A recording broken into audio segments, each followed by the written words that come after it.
ఏపీలో ఓట్ చోరీ కొంతమంది మాట్లాడుతున్నారు. ఇప్పుడు బాగా ఏపీలో కూడా ఓట్ చోరీ అనేది జరిగిందా, ఓటర్ల చోరీ అనేది జరిగిందా లేదా అనేది ఎక్కువైతే కనుక ఇప్పుడు మొదలైంది ఆ డిస్కషన్. ఎందుకంటే దేశవ్యాప్తంగా ఓట్ చోరీ దాని మీద దేశవ్యాప్తంగా ఉద్యమం చేస్తున్నాడు రాహుల్ గాంధీ గారు.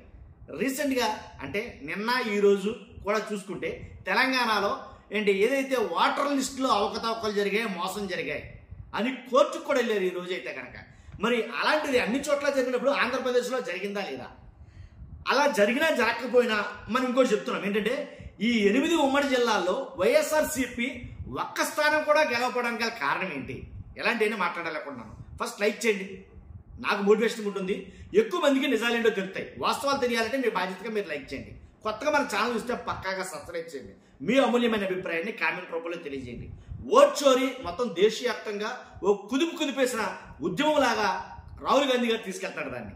అలాంటి ఓట్ చోరీ రాష్ట్ర వ్యాప్తంగా చాలా చాలా చాలా రాష్ట్రాల్లో, ఉదాహరణకి బీహార్లో చూసుకుంటే 65 లక్షల ఓటర్లు ఎలా వచ్చారో తెలియదు, ఎలా తీసేశారో తెలియదు. చనిపోయిన వాళ్ళు బతికినట్టుగా, బతికిన వాళ్ళు చనిపోయినట్టుగా, కొత్త ఓట్లు పాత ఓటర్లు ఇలాగా మొత్తం రభస చేసేసారు బీహార్ ఎలక్షన్కి ఓటర్ లిస్ట్ అనేది. కాబట్టి మొత్తానికి ఎలాగైతేనండి స్క్రూటినీ చేసి ఇవి చేసి మొత్తానికి 14 లక్షల మంది ఓటర్లను యాడ్ చేసింది బీహార్ ప్రభుత్వం, అక్కడ ఎలక్షన్ కమిషన్. కాబట్టి అంతేకాదు మహారాష్ట్రలో 79 లక్షల కొత్త ఓటర్లు చేర్చారట. 79 లక్షల మందిని కొత్త ఓటర్లను చేర్చారట. దాని మీద కూడా పెద్ద చర్చ అయితే నడుస్తుంది, పెద్ద రభస అయితే నడుస్తుంది. బీహార్ కావచ్చు, మహారాష్ట్ర కావచ్చు, అవన్నీ ఎక్కడెక్కడో చూసాం. ఇప్పుడు తెలంగాణలో చూసుకుంటే ఓటర్ లిస్టులో చాలా మోసాలు ఉన్నాయి అని మాట్లాడుతున్నారు. అలాగే ఆ మోసాలు, ఆ అవకతవకలు ఎలా జరిగాయో కేటీఆర్ గారు ఒక ప్రజెంటేషన్ నుంచి మరి దాని మీద మాట్లాడటం జరుగుతుంది. ఏంటంటే ఒకే ఇంటి డోర్ నెంబర్లో ఒక ఇంట్లో 45 నుంచి 50 ఓట్లు దాకా ఉన్నాయి అని విత్ ప్రూఫ్ ఎవిడెన్స్తో సహా కేటీఆర్ గారు చూపిస్తారు. మరి ఎవరు చేశారు ఇది అంటే కనుక ఏ పార్టీ అధికారులు ఉంటే రాష్ట్రంలో ఆ పార్టీ చేస్తుంది అనేది ఒక నానుడి, అంతే కదా. దేశవ్యాప్తంగా అధికారులు ఉంది ఎవరో బీజేపీ బీహార్లో కావచ్చు, మహారాష్ట్రలో కావచ్చు, ఎక్కడెక్కడైతే ఓట్ చోరీ జరిగిందన్నారో ఆ రాష్ట్రాలన్నింటిలో కూడా, బీహార్లో మొత్తం అన్ని రాష్ట్రాల్లో కూడా బీజేపీ చేయించింది అని అన్నారు. ఎవరన్నారు? కాంగ్రెస్ అధినాయకుడు ఎవరైతే రాహుల్ గాంధీ గారు ఉన్నారో ఆయన మాట్లాడతారు. మరి తెలంగాణలో ఉన్న పార్టీ కాంగ్రెసేగా. మరి కాంగ్రెస్ తెలంగాణలో ఉన్నప్పుడు మరి అక్కడ ఓటర్ లిస్టులో మోసం చేసింది ఎవరో, అక్కడ ఓటర్ లిస్టులో అవకతవకలు జరుగుతుంది ఎవరో? ఇదే పెద్ద ట్విస్ట్ అనమాట నన్ను అడిగితే కనుక. అలాంటిది అవన్నీ పక్కన చూసా కనుక అంటే పక్కన ఉన్న రాష్ట్రాలు, ఆంధ్రప్రదేశ్ కూడా అది పోకుండాలేమగా. ఓట్ చోరీ అనేది ఆంధ్రప్రదేశ్లో కూడా జరుగుండాలేమగా. ఆ ఓటర్ లిస్టులో మోసాలు అనేవి ఆంధ్రప్రదేశ్లో కూడా జరుగుండాలేమగా. ఇప్పుడు అక్కడ ఒక డోర్ నెంబర్కి 50 ఓట్లు ఉన్నప్పుడు ఏదైతే 2024 ఎన్నికల్లో ఇవి ఎవరు గుర్తించరా? 2024 ఎన్నికల్లో ఈ ఓట్ చోరీ కావచ్చు, ఈవీఎం ట్యాంపరింగ్ కావచ్చు, ఈవీఎం ఛార్జీలు దిగిపోవడం కావచ్చు, అలాగే కొన్ని నియోజకవర్గాల్లో ఇంచుమించుగా 80 నియోజకవర్గాల్లో ఏదైతే టైం ఎక్కువ తీసుకున్నారో, ఓటింగ్ పర్సంటేజ్ 5 దాటిన తర్వాత, ఈవినింగ్ 5 దాటిన తర్వాత ఆటోమేటిక్గా 8 లోపు బీభత్సంగా పెరిగిపోవడం, ఇవన్నీ కూడా ఆంధ్రప్రదేశ్లో జరిగాయి కదా. మరి ఎందుకని ఆంధ్రప్రదేశ్ని చూపించలేదో రాహుల్ గారు నాకు అర్థం కాదు. ఇంకోటి ఏంటంటే ఆంధ్రప్రదేశ్లో జరిగిందా లేదా ఓట్ చోరీ అనేది ఇక మీదకి తేలుతుందో నాకు తెలిసి. ఎందుకని ఓటర్ లిస్ట్ ఇక మీద అధ్యయనం చేయబోతారు. రానున్న పంచాయతీ ఎన్నికలు కావచ్చు, స్థానిక సంస్థల ఎన్నికల్లో పంచాయతీ మున్సిపాలిటీ ఎన్నికలు ఉంటాయి కాబట్టి ఆ ఓటర్ లిస్టును సవరించే పని అయితే మొదలవుతుంది.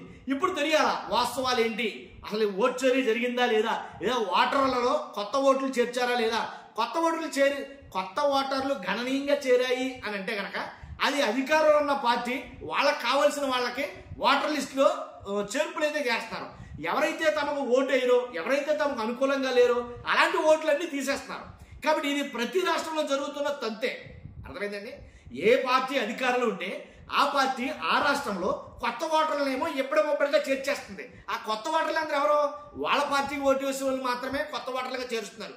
మరి తీసేసిన ఓటర్లు ఎవరంటే కనుక ఏదైతే వాళ్ళ పార్టీకి అనుకూలంగా లేరో, ఆ పార్టీకి ఓటు వేయరో అలాంటి వాళ్ళని తీసేస్తుంది. చాలా రాష్ట్రాల్లో జరుగుతున్న తంతిది. కానీ అదే ఆంధ్రప్రదేశ్లో జరిగిపోయిందా ఇలాంటిది ఏదన్నా అనేది అనుమానాలు వస్తాయి. ఇలాంటిది ఏదన్నా ఆంధ్రప్రదేశ్లో జరిగిందా?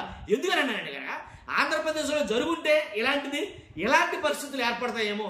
ఇలాగా అసలు 8 ఉమ్మడి జిల్లాల్లో అసలు ఒక్క ఖాతా కూడా ఒక్క స్థానం కూడా ఖాతా తెరవబడమంటే ఆశ్చర్యమే నన్ను అడిగితే కనుక. అలాంటి ఏం చెప్తాం గురు, అసలు మరీ సంబంధం లేకుండా 11 వచ్చినాయని మరీ దోరుడు కదా అని వాళ్ళు చాలా మంది ఉన్నారు.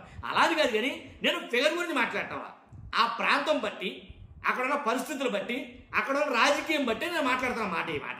ఎందుకంటే కొన్ని జిల్లాలు చెప్తాను మీకు, ఈ 8 ఉమ్మడి జిల్లాల్లో ఒక్క స్థానం కూడా తెరవకపోవడానికి కారణం ఏంటో నాకు అర్థం కాదు. మీకు ఏం తెలిస్తే చెప్పండి, కారణం చెప్పండి. ఒకటి తూర్పుగోదావరి జిల్లా కావచ్చు, ఒక్కటి కూడా గెలవలేదు ఇక్కడ వైసీపీ. పశ్చిమ గోదావరి జిల్లా కావచ్చు, ఒక్కటి కూడా గెలవలేదు వైసీపీ. కృష్ణా జిల్లా కావచ్చు, ఇక్కడ కూడా ఒకటి కూడా గెలవాల.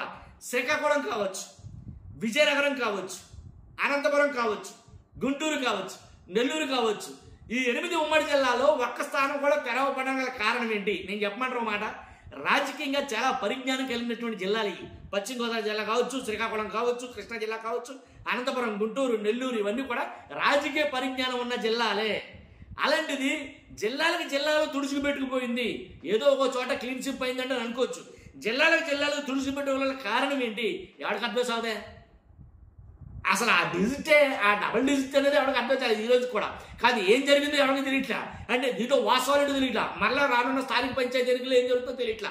కాబట్టి ఇవన్నీ తెలియాలంటే కనుక ఏదైతే ఓటర్ లిస్ట్ ఉందో, ఓటర్ లిస్టులో ఆల్రెడీ తెలంగాణలో కొట్టి చచ్చిపోతున్నారు. కోర్టుకు కూడా వెళ్ళారు, ఇలా కోర్టుకు కూడా వెళ్ళారు. కానీ కోర్టు కూడా దాని మీద నిశ్చితంగా పరిశీలించాలని కొన్ని మాటలు చెప్పినట్టుంది. మొత్తానికి ఏదైతేనండి ఓటర్ లిస్టు అనేది ఎప్పుడు జరుగుతుంది అంటే, ఇంకా ఎలా అంటే పెళ్లి ముహూర్తం కొద్దిసేపు ఉన్నానుగా, అప్పుడు దుబాయ్ నుంచి పెళ్లి కొడుకుని తీసుకొచ్చి కూర్చోబెట్టినట్టు వ్యవహారం ఇదిగా. ఇంకా రాలేదు, ఫ్లైట్ రాలేదు. ఓటర్ లిస్టు తనిఖీలు అనేవి ఎప్పుడు జరగాలి అదే కోర్టు చెప్పింది బీహార్ ఎన్నికల్లో. ఇప్పుడు 2-3 నెలల ముందు నుంచి స్టార్ట్ చేస్తే ఆ ప్రాసెస్ కంప్లీట్ అవుతుంది కదా. ఏదో నెల లేకపోతే ఏదో 10 రోజులు ఉందనగా ఎలక్షన్ కమిషన్ వచ్చి ఏదో పెళ్లికి పిలిచిన పెద్దలాగా ముత్తైదువులాగా సరి చేసుకుంటూ వచ్చి ఆ 10 రోజుల్లో ఓట్లన్నీ సెట్ చేస్తాం. కొత్తగా ఓటర్లు ఎవరు ఉంటే కనుక ఓట్లు నమోదు చేసేసుకోండి, పాత ఓట్లు ఏమైనా ఉంటే కనుక మీ కాకపోతే తీసేస్తాం, వేసేస్తాం, ఈ మాటలు చెప్పడం ద్వారా, ఇలా చేయడం ద్వారా ఎలక్షన్ కమిషన్ మీదే నన్ను అడిగితే మాట చెప్తానండి. ఎలక్షన్ కమిషన్ అంటే అబ్బో నేను చదువుకున్న టైంలో వ్యవస్థగా ఎలక్షన్ కమిషన్ అంటే ఇది ఒక స్వయం ప్రతిపత్తి సంస్థ అనేది నాకు రుద్దారు. నేను చదువుకున్నది అదే, నా బుక్స్లో ఉంది కూడా అదే. కాకపోతే తర్వాత రాను ఇప్పుడు ఎలా అయిపోయిందంటే ఎలక్షన్ కమిషన్ అనేది ఇప్పుడు ఎలా అయిపోయిందంటే అసలు అంటే ఏ పార్టీ అధికారులు అంటే వాళ్ళకి తొత్తులుగా పనిచేస్తారా ఏంటి అనేటట్టుగా మార్చేశారు. ఈ 10 ఏళ్ల కాలంలో ఎలక్షన్ కమిషన్ మీద ఉండే గౌరవం మొత్తం పోగొట్టేశారండి. ఎలాగా బీహార్ కానీ, మహారాష్ట్ర కానీ, ఇక్కడ ఏపీలో జరిగిన సీన్లు కానీ, అలాగే చాలా చోట్ల జరిగిన ఈ విధానాలను చూస్తే కనుక ఆటోమేటిక్గా ఏంటి అసలు బాబు మాకు తప్పు జరిగిపోయింది, లేదా మా జిల్లాలో తప్పు జరిగింది, మా దేశంలో మా రాష్ట్రంలో తప్పు జరిగింది, ఇది తప్పు అని చెప్తే కోర్టు వాళ్ళు ఏదో అడుగుతున్నారు చూడండి, వాళ్ళకి తగ్గట్టుగా చేయండి అని అంటే కనుక ఏదైతే మీరు చేయమంటే వాళ్ళు చేసి కోర్టు వాడు చెప్తే వేరేవాడు చేయడు. మాక్ పోలింగ్ నిర్వహించమన్నారు, గుర్తుందా మీకు? మాక్ పోలింగా ఏంటిది కాదు. అయితే వాళ్ళకి కౌంటింగ్ ఒకసారి చూపించమంటేనే మొత్తానికి ఏదైతే వివిప్యాట్లు లెక్కించమంటే కోర్టు వివిప్యాట్లు అంటే లెక్కించండి అంటే కాల్ చేసామన్నారు. వివిప్యాట్లు లెక్కించండి అంటే కాల్ చేసామన్నారు. ఏదో పోలింగ్ పెట్టమంటేనేమో మళ్ళీ అలా కాదు ఇలా పెడతామని అన్నారు. దేనికి పొంతం లేకుండా మాట్లాడడం ఫస్ట్ టైం నేను చూడటం. ఎలక్షన్ కమిషన్ కోర్టులు చెప్పిన దానికి ఇటు వాళ్ళకి అడిగినటువంటి వాళ్ళ సమాధానానికి సంబంధం లేకుండా, పొంతం లేకుండా ఎలక్షన్ కమిషన్ వ్యవహరించడం నేను మొట్టమొదటిసారి చూశాను నిజంగా నా అనుభవం. కాబట్టి ఇంత దారుణంగా ఎక్కడ చూడలేదండి. కాబట్టి దేశవ్యాప్తంగా అందుకే చాలా మటుకు నిరసనలు వెల్లువెత్తాయి ఎలక్షన్ కమిషన్ మీద. ఎక్కడ చూసారో అదే తగ్గి జరిగింది. అంటే ఏదో లాయల్టీగా ఏదో అధికారం ఉంటే ఆ పార్టీకి, ఏ స్టేట్లో అధికారంలో ఆ పార్టీ ఉంటే ఆ పార్టీకి లాయల్టీగా బిహేవ్ చేసింది అనే ఆరోపణలు కూడా ఉన్నాయి. కోర్టుల దాకా వెళ్ళారు ఈ విషయాల మీద. ఆల్రెడీ దీని మీద ఉద్యమం చేస్తాడు ఆయన, రాహుల్ గాంధీ గారు. ఆయనని కదా చాలా రాష్ట్రాలు జరుగుతుంది. ఇప్పుడు రీసెంట్గా కేటీఆర్ గారు తెలంగాణలో ఇదిగో మా ఓటర్ లిస్టు మొత్తం మోసమే, మొత్తం అవకతవకలే, 45 ఓట్లు ఉన్నాయి ఒక చోట 10 ఓట్లు ఉన్నాయి, ఓ చోట 20 ఓట్లు ఉన్నాయి. ఇలా ఇష్టాసారంగా ఆయన మాట్లాడటం జరుగుతుంది ఉన్న వాస్తవాన్ని విత్ ఎవిడెన్స్ ప్రూఫ్తో సహా చూపించి. కాబట్టి మరి అక్కడేం జరుగుతుందో తెలియాలి. అది అయిన తర్వాత నెక్స్ట్ ఆంధ్రప్రదేశ్లో జరుగుతుంది. ఆంధ్రప్రదేశ్లో ఏపీలో ఓటర్ల లిస్టులు సవరింపులుగా జరిగితే కనుక అంతకన్నా ఎక్కువ లొసుగులు ఏమన్నా బయటడతాయేమో చూడాలి. మరి ఏం జరుగుతుంది అనేది ఎవరికి అర్థం కాని పరిస్థితి. చూస్తున్న మీరందరూ కూడా మీ అభిప్రాయం చేయండి. Thank you very much.